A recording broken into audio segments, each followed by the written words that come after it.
আল্লাহ তাআলা বলেছেন আমি এই কুরবানির বিধান প্রত্যেক কওমের মধ্যে, প্রত্যেক জাতির মধ্যে আমি আল্লাহ তাআলা দিয়ে দিয়েছি। কি জন্য? যাতে করে আমি যে চতুষ্পদ জন্তু দিয়েছি তাদের উপর আমার নাম নিতে পারে, যাদেরকে কোরআনের ভাষায়, আল্লাহর ভাষায় মিন বাহিমাতিল আনআম বলা হয়। অর্থাৎ উট, গরু, মহিষ, ছাগল, ভেড়া, দুম্বাকে কোরআনের ভাষায় বলা হয় মিন বাহিমাতিল আনআম। প্রিয় ভাইরা আমার, আজকে শুধু আমাদের মধ্যে কুরবানি এমন নয়, পূর্বেও ছিল। কতদিন পূর্বে ছিল? মহান আল্লাহ রাব্বুল আলামিন যখন আদম আলাইহিস সালামকে সৃষ্টি করলেন তখন থেকে কুরবানির বিধান মহান আল্লাহ রাব্বুল আলামিন দিয়ে দিয়েছেন। হয়তো আপনারা ঘটনা জানেন, কিন্তু নতুন করে বানানোর কোনো কিছুই নাই। আমি সংক্ষেপ ভাবে বলছি, শোনেন। মহান আল্লাহ রাব্বুল আলামিন মহাগ্রন্থ আল কোরআনে সূরা মাইদার 27 নম্বর আয়াতের মাধ্যমে নবীকে বললেন, হে নবী, তাদেরকে শুনিয়ে দাও, ইহুদিদেরকে শুনিয়ে দাও, মুশরিকদের শুনিয়ে দাও, মুসলিমদের শুনিয়ে দাও। মহান আল্লাহ রাব্বুল আলামিন ঘোষণা করলেন, ওয়াতলু আলাইহিম নাবা আবনাই আদম বিল হাক্কি ইয কাররাবা কুরবানান ফাতুকাব্বিলা মিন আহাদিহিমা মিনাল আখার ক্বালা লাআকতুলান্নাক ক্বালা ইন্নামা ইয়াতাকাব্বালুল্লাহু মিনাল মুত্তাকিন। এ নবী, আপনি শুনিয়ে দেন আদমের দুই পুত্রের ঘটনা। আদমের বড় ছেলের নাম হলো হাবিল, কাবিল। ছোট ছেলের নাম হলো হাবিল। বড়টা এবং ছোটটাকে দুজনকেই কুরবানি করতে বলো। আমাদের কুরবানির সঙ্গে মিল আছে, ঘটনাটা শোনেন। মুসলমান ইমানদার আল্লাহর গোলাম, মহান আল্লাহ রাব্বুল আলামিন যখন ঘোষণা করলেন, আদম আলাইহিস সালাম দুই সন্তানকে বললেন, বড়টারে বললেন, কাবিল তুমি কুরবানি করো, হাবিল তুমি কুরবানি করো।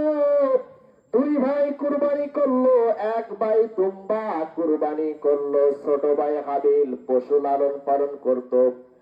সেই পশুদের মধ্যে সুন্দর যেটা সুঠাম দেহের অধিকারী, এই দুম্বাটা আল্লাহর রাস্তায় কুরবানি করে উঁচু একটা জায়গায় রেখে দিল। বড় ভাই কি করতো? ক্ষেত খামারে ফসল উৎপাদন করত, ফসলের কাজ করত, ভুট্টা, গম, জব, এগুলো নিকৃষ্ট বস্তু। এই বস্তুগুলোর মধ্যে সবচেয়ে কম দামি ভুট্টা, কম দামি গম, কম দামি জব, কম দামি ফলমূল, এগুলো আল্লাহর রাস্তায় কুরবানি করে দিল। সেই কালে কুরবানি কবুল হওয়ার একটা নিদর্শন হলো আসমান থেকে আগুন এসে যার কুরবানি কবুল হবে তার কুরবানিটা জ্বালিয়ে পুড়িয়ে ছাই করে দিবে। আমার বন্ধুগণ, আমার ভাইয়েরা, আসমান থেকে আগুন এসে হাবিলের দুম্বাটা জ্বালিয়ে পুড়িয়ে মহান আল্লাহ ছাই করে দিলেন। এবার বড় ভাই কাবিল বলল, ক্বালা লাআকতুলান্নাক, আমি তোমাকে হত্যা করব। ছোট ভাই বলে, ইন্নামা ইয়াতাকাব্বালুল্লাহু মিনাল মুত্তাকিন, নিশ্চয় মহান আল্লাহ রাব্বুল আলামিন মুত্তাকিনদের কুরবানি কবুল করে থাকেন। বলুন সুবহানাল্লাহ। একটা কথা মনে রাখবেন, মুত্তাকিন এই শব্দটা মনে করে থাকেন। আমি আরেকটু নিচে আসি। প্রিয় ভাইরা আমার, যাকে বলা হয় জাতির পিতা, যাকে বলা হয় নবীগণের পিতা, আবুল আম্বিয়া অর্থাৎ ইব্রাহিম আলাইহিস সালামের ঘটনাও জানেন। আমি শুধুমাত্র আয়াতের তরজমা বলে আপনাদেরকে স্মরণ করে দিতে চাই। ইব্রাহিম আলাইহিস সালাম ফিলিস্তিনে বসবাস করতেন, আর হাজের আলাইহিস সালাম মক্কায় থাকতেন। ছোট্ট শিশু ইসমাইল আলাইহিস সালামের ব্যাপারে আল্লাহ তাআলা যখন ইব্রাহিম আলাইহিস সালামকে হুকুম করলেন স্বপ্নে, আল্লাহ তাআলা কোরআনে নিজে বর্ণনা করেছেন সূরা সাফফাতের 102 নম্বর আয়াত। মহান আল্লাহ রাব্বুল আলামিন বলেন, ফালাম্মা বালাগা মাহু সায়া ক্বালা ইয়া বুনাইয়া ইন্নী আরা ফিল মানামি আন্নী আযবাহুকা ফানজুর মাযা তারা ক্বালা ইয়া আবাতি ফাআল মা তুমারু সাতাজিদুনি ইনশাআল্লাহু মিনাস সাবিরিন। স্বপ্নে আদিষ্ট হয়ে ফিলিস্তিন থেকে মক্কায় চলে আসলো ইব্রাহিম আলাইহিস সালাম ইসমাইলকে সঙ্গে করে নিয়ে। বর্তমান মক্কার মিনা বাজার মক্কা থেকে 8 কিলোমিটার দূরে। এখানে যাইয়া ছোট্ট শিশু 13 বছরের সন্তান, আর ইব্রাহিম আলাইহিস সালামের বয়স 100 বছর, 100 বছরের বৃদ্ধ। তার পুত্র একটি মাত্র সন্তান নয়নের পুত্রী ইসমাইল আলাইহিস সালামকে বলেন, ও ইসমাইল, আমি স্বপ্নে দেখছি তোমাকে কুরবানি করছি, তোমার অভিমতটা কি, তোমার মতটা কি তুমি বলো। ইসমাইল আলাইহিস সালাম 13 বছরের সন্তান বলেন, হে পিতা, ক্বালা ইয়া আবাতি ফাআল মা তুমারু সাতাজিদুনি ইনশাআল্লাহু মিনাস সাবিরিন। আপনি যা আদিষ্ট হয়েছেন আল্লাহর পক্ষ থেকে তাড়াতাড়ি বাস্তবায়ন করুন, আমাকে আপনি ধৈর্যশীলদের অন্তর্ভুক্ত পাবেন। বলুন সুবহানাল্লাহ। আমার বন্ধুগণ, আমার ভাইরা, ইসমাইল আলাইহিস সালাম যদি লাফায়া পাহাড়ে উঠে বলতো, পিতা আমি কুরবানি হব না, জবাই হব না, সম্ভব হতো না। কিন্তু যেমন পুত্র তেমন সন্তান। এইবার হযরত ইব্রাহিম আলাইহিস সালাম ইসমাইলকে উপর করে শোয়া দিছে। চেহারার দিকে চেহারা নাই, কেননা চেহারার দিকে তাকাইলে হয়তো দয়া মায়া আসবে, মহব্বত আসবে, আল্লাহর রাস্তায় কুরবানি করতে পারবে না। ইসমাইল আলাইহিস সালামকে উপর করে শোয়া দিয়ে ঘাড়ের উপর ছুরি রেখেছে। যখনই ছুরি মারবে, ফ্যাস দিবে, অর্থাৎ গলা কেটে যাবে, মহান আল্লাহ রাব্বুল আলামিন ডাকতে বললেন, ইয়া ইব্রাহিম ক্বাদ সাদ্দাকতুর রুইয়া ইন্না কাযালিকা নাজজিল মুহসিনিন। হে ইব্রাহিম, তুমি তোমার স্বপ্ন বাস্তবায়ন করেছো, আর আমি এরই মাধ্যমে সৎকর্ম মানুষদের পুরস্কার দিয়ে থাকি। প্রিয় ভাইরা আমার, দুটা ঘটনার কথা বললাম। আদমের ছোট ছেলে পশু কুরবানি করেছিল গোস্ত খাওয়ার জন্য নয়।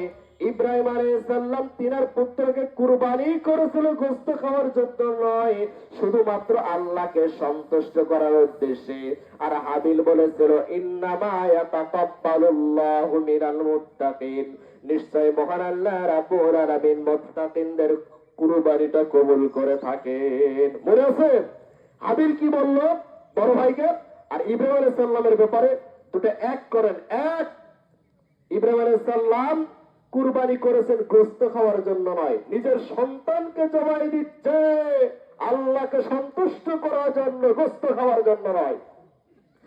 আর হাবিল আদম আলাইহিস সালামের ছোট ছেলে কুরবানি দিয়েছেন, নিজে পশু কুরবানি দিয়েছেন, ওটাও গোস্ত খাওয়ার জন্য নয়।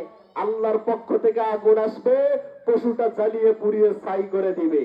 তখন বড় ভাই হিংসার স্থলে বলল, আমি তোমাকে হত্যা করব, তোমার কুরবানি কবুল হলো, আমার কুরবানি কবুল হলো না। তখন হাবিল বলল, ইন্নামা ইয়াতাকাব্বালুল্লাহু মিনাল মুত্তাকিন, নিশ্চয় আল্লাহ মুত্তাকিনদের কুরবানি কবুল করে থাকেন, মুত্তাকিন ছাড়া কারো কুরবানি আল্লাহ কবুল করেন না। প্রিয় ভাইরা আমার, এবার আসেন আপনাকে বলি, আপনি জবাব দেন, 5 ওয়াক্ত নামাজ পড়া ছাড়া কেউ কি মুত্তাকিন, পরহেজগার, ঈমানদার হইতে পারবে? জোরে বলেন, পারবে? কেউ কি হতে পারবে? পারবে না। এই যে নামাজ, সূরা কাউসার সবাই তো জানেন, অধিকাংশ মানুষ, ছোট্ট সূরা, 3 আয়াত বিশিষ্ট, ইন্না আতাইনাকাল কাউসার ফাসাল্লি লিরাব্বিকা ওয়ানহার। দ্বিতীয় নাম্বার আয়াতে আল্লাহ বললেন, ফাসাল্লি লিরাব্বিকা ওয়ানহার, তোমার রবের উদ্দেশ্যে তুমি সালাত আদায় করো, নামাজ পড়ো, কুরবানি করো। সূরা আনআমের 165 নাম্বার আয়াতে বললেন, কুল ইন্না সালাতি ওয়া নুসুকি ওয়া মাহইয়ায়া ওয়া মামাতি লিল্লাহি রাব্বিল আলামিন। হে নবী, আপনি বলুন, নিশ্চয় আমার সালাত, আমার নামাজ, আমার কুরবানি, আমার জীবন, আমার মরণ একমাত্র মহান আল্লাহ রাব্বুল আলামিনের জন্য। আল্লাহর নবী সাল্লাল্লাহু আলাইহি সাল্লামের জামানায় এক সাহাবী মাঠের নামাজের আগে পশু কুরবানি করেছিল। তখন বিশ্বনবী সাল্লাল্লাহু আলাইহি সাল্লাম বলেছিলেন, যে ব্যক্তি নামাজের আগে কুরবানি করে ওটা হলো মাংস খাওয়ার কুরবানি, মানে কুরবানি হলো না, গোশত খাওয়ার ব্যবস্থা করলো। যে ব্যক্তি নামাজের পরে কুরবানি করলো তার কুরবানিটা আমার সুন্নাত তরিকা অনুযায়ী হলো। তার মানে দেখে, নামাজের আগে কুরবানি করলে কুরবানি হয় না। এক, যেখানে আল্লাহ কুরবানির কথা বলেছেন সেখানে নামাজের কথা বলেছেন। আর নামাজ ছাড়া কেউ কোনোদিন মুত্তাকিন হইতে পারে না। প্রিয় ভাইরা আমার, এবার বলবেন, নামাজ ছাড়া কি কুরবানি হবে না? হবেই না।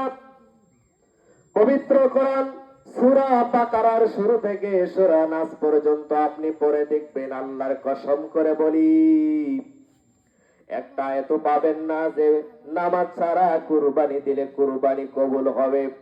বুখারী রয়েছে, মুসলিম রয়েছে, তিরমিজি, নাসাই, ইবনে মাজাহ এবং নাসাই শরীফ, মুত্তাফাকুন আলাইহি, এবং আপনি পড়বেন মুসনাদে আহমদ, বাইহাকি, যতগুলো হাদিস গ্রন্থ আছে আল্লাহর আসমানের নিচে জমিনের উপরে আপনি পড়ে দেখেন বেনামাজি হয়ে কুরবানি দিয়ে কবুল হয় কিনা। যেখানে আল্লাহ কুরবানির কথা বলেছেন সেখানে মহান আল্লাহ রাব্বুল আলামিন নামাজের কথা বলেছেন। কেননা নামাজ পড়লে ইসলামিক ভাই হয়, নামাজ না পড়লে ইসলামিক ভাই হয় না। বাংলাদেশের নিয়ম অনুযায়ী আমরা যেটা বলি হিন্দু মুসলিম ভাই ভাই, ওই রকম ভাই হয়। সূরা তাওবার 11 নম্বর আয়াতে মহান আল্লাহ রাব্বুল আলামিন বলেন, ফাইন তাবু ওয়া আকামুস সালাতা ওয়া আতুজ যাকাতা ফাইখওয়ানুকুম ফিদ্দীন। যে তাওবা করে নামাজ পড়লো এবং যাকাত দিল সে তোমাদের দ্বীনি ভাই, আর যে নামাজ পড়লো না সে তোমাদের দ্বীনি ভাই নয়। প্রিয় ভাইরা আমার, বিশ্ব নবী সাল্লাল্লাহু আলাইহি সাল্লাম বলেছেন, ইহুদিদের মাঝে আমাদের মাঝে, খ্রিস্টানদের মাঝে আমাদের মাঝে, যারা মূর্তি পূজারী তাদের মাঝে আমাদের মাঝে, কাফের এবং মুসলমানদের মাঝে পার্থক্য হলো নামাজ। একটা চুক্তি আছে নামাজ। বিশ্ব নবী সাল্লাল্লাহু আলাইহি সাল্লাম বলেছেন, কাফেরের সাথে আমাদের সাথে চুক্তি হলো নামাজ। যে ব্যক্তি নামাজ পড়লো সে ব্যক্তির কুরবানি হলো, যে ব্যক্তি নামাজ পড়লো না সে ব্যক্তি মুসলিম হলো না, তার কুরবানি কবুল হলো না। প্রিয় ভাইরা আমার, কিয়ামত পর্যন্ত যদি কুরবানি না দেন জাহান্নামে যে যাবেন এমন কোন হাদিস নাই, এমন কোন কোরআনের আয়াত নাই। কিন্তু ঘটনা হলো আজকের ফজরের ফরজ নামাজ না পড়ার কারণে জাহান্নামের আগুনের মধ্যে আপনাকে দাও দাও করে জ্বলতে হবে। বলেন নাউজুবিল্লাহ। কুরবানি যদি কিয়ামত পর্যন্ত না দেন জাহান্নামে যেতে হবে, আপনি অনন্তকাল জাহান্নামের মধ্যে চলবেন, এমন কথা কোথাও পাবেন না। কিন্তু আজকের ফজরের নামাজ যারা পড়েননি তাদের অবস্থা কি হবে? প্রিয় ভাইরা আমার, এজন্য আর আমি আলোচনা লম্বা করতে চাই না, অনেকেই বিরক্ত হবেন। এজন্য আমি সংক্ষেপে কয়েকটি উপদেশ দিলাম। এক নম্বর উপদেশ হলো, ইসলাম সম্পর্কে আপনি জানলেন ইসলাম কাকে বলে। ইসলাম একটা কমপ্লিট জীবন ব্যবস্থা, পবিত্র কোরআন। ব্যক্তিগত জীবন আলাদা, রাষ্ট্রীয় জীবন আলাদা, এটা নয়।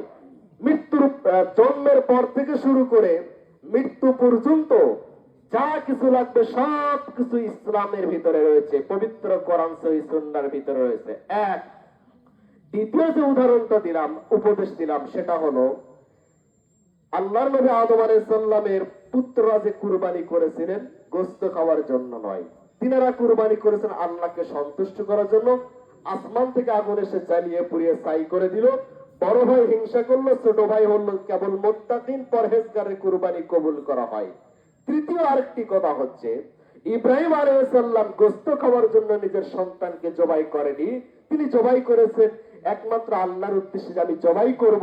কিন্তু যখন জবাই করবেন এমন মুহূর্তে আল্লাহ তাআলা থামিয়ে দিলেন, নিষেধ করলেন, তুমি তোমার স্বপ্ন বাস্তবায়ন করেছো।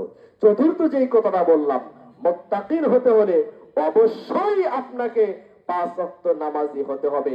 5 ওয়াক্ত ফরজ সালাত আপাতত আদায় করবেন, সুন্নাত যখন পারেন তখন পড়েন, অসুবিধা নাই। বিশেষ করে ফজরের 2 রাকাত ফরজ নামাজ, জোহরের 4 রাকাত ফরজ নামাজ, আসরের 4 রাকাত ফরজ নামাজ, মাগরিবের 3 রাকাত ফরজ নামাজ, এশারের 4 রাকাত ফরজ নামাজ, এই 17 রাকাত ফরজ পড়বেন। যদি না পড়েন পরিপূর্ণ মুসলিম হতে পারবেন না। প্রিয় ভাইরা আমার, আল্লাহ তাআলা আমাদেরকে এই কয়েকটি উপদেশ আমাকে এবং আপনাদের সবাইকে মেনে চলে আমল করার তৌফিক দান করুন। আমরা সবাই বলি আল্লাহুম্মা আমিন। মাংস বন্টন, আমাকে প্রশ্ন করা হয়েছে।